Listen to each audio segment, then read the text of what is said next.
Welcome to the Family Imprint Show. My name's Joanna Lynn. In today's episode, we're going to explore the 3 questions your marriage counselor forgot to ask you in your very first appointment. I'm hoping that in today's conversation, it will be supportive to many of my colleagues, those helping professionals who are on the front lines wanting to make their clients' lives better. Well, whether you're a coach, a therapist, a social worker, a counselor of any kind, if you're only working with your client's present day challenge, you're really only working with a small part of the story.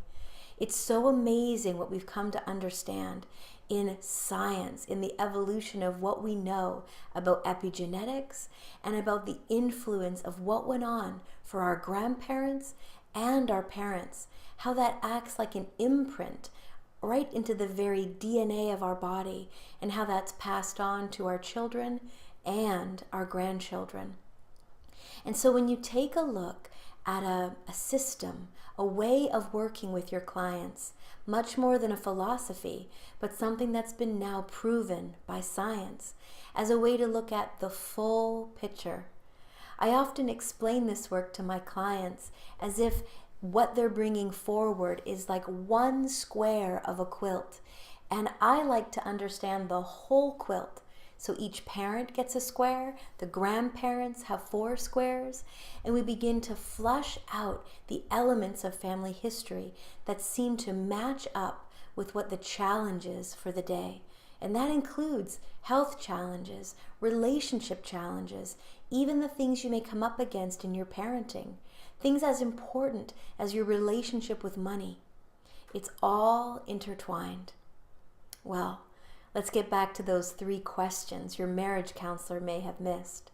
The first is asking questions about what went on for your mom while she was pregnant with you.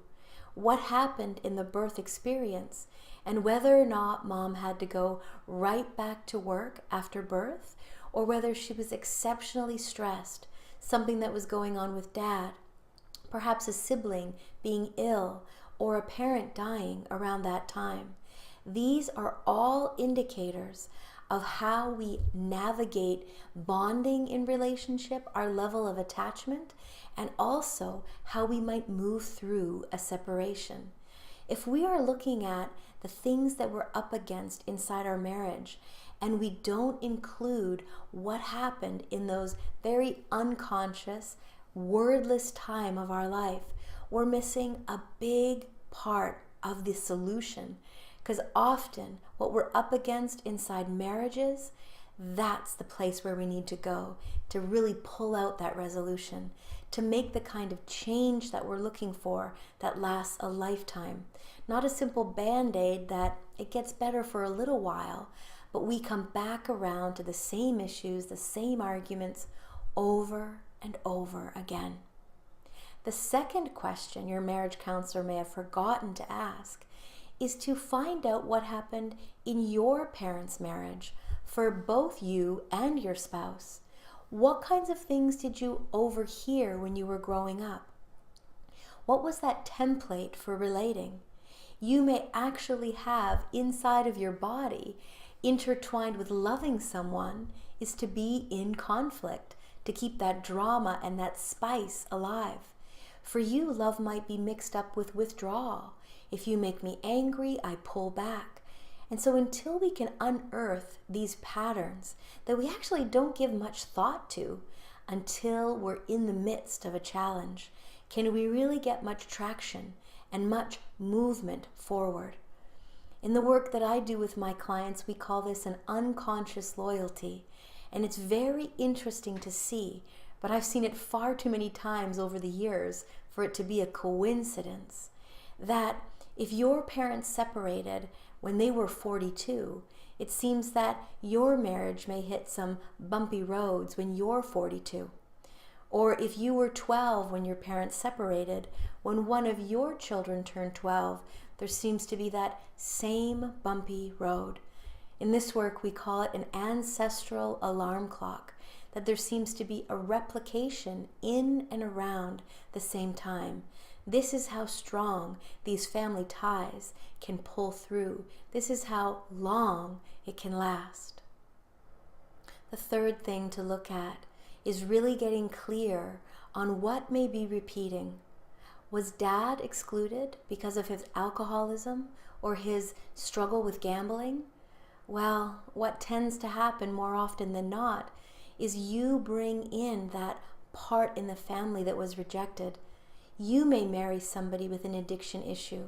So it may not be drinking for your husband, it may be drugs, or it may be overworking instead of feeling like over drinking.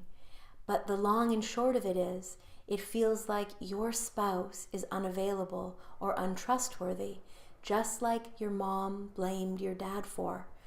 In one occasion, I saw this replicate in a client where the father was unreliable, whether it was because he was late at work, later to be found at the bar, or he would tell his family that he had to go away for the weekend, but it would come out that he was partying with friends.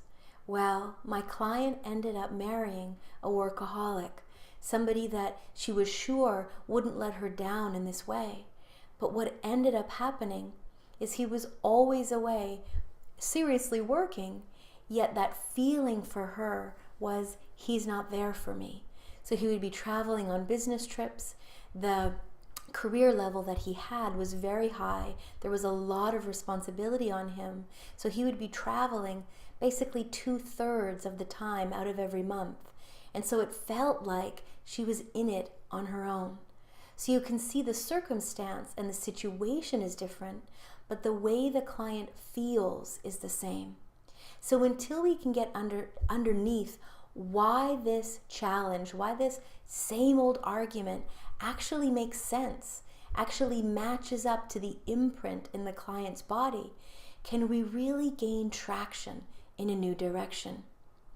You see, about 70%, although the more I work with couples, the more I'm convinced it has to be a lot higher than that. Those dynamics that go on inside of a marriage, at least 70% of them come from our family of origin.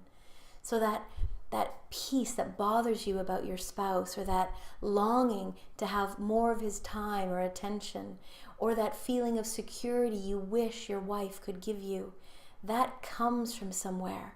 And until we get to the root of it, until we find that crux, we may be forever stuck talking about better communication strategies, or that age-old question that we always see, when sitcoms kind of make fun of therapy. How do you feel about that? Well, that can only go so far. What I know in my clients is that they want real results. They want to come back into their lives with new understanding and actual true change, generating traction that lasts. And so if you find yourself in that boat, please do reach out with any questions you may have about your specific personal situation. And if you're a helping professional that would like to learn more about this approach, please do reach out. I have my next training coming up in the fall. For those of you who work with clients or would like to, perhaps your curiosity has been piqued. My next training will begin this coming September. My group right now is this amazing collection of people. We have one woman who's looking to get back into the workforce after raising her family. Now that her kids are off doing their own school and starting their own lives, she wants to know what's next for her. I have two specialists. They're coaches, and they work with adults who are struggling with ADHD and looking at getting them back into their lives in a really strong and resilient way. There's an energy therapist, a massage therapist, a psychotherapist, and I also have someone who would really like to work with people in meaningful ways. Her history is as a lawyer, and she's looking to reinvent herself. And so you can see there are people that come in from all kinds of backgrounds, and all that's required is coming in with an open mind and an open heart, and you get to mix in your unique talents with this impactful and exceptional work. So thanks so much for listening today, today's Family Imprint episode.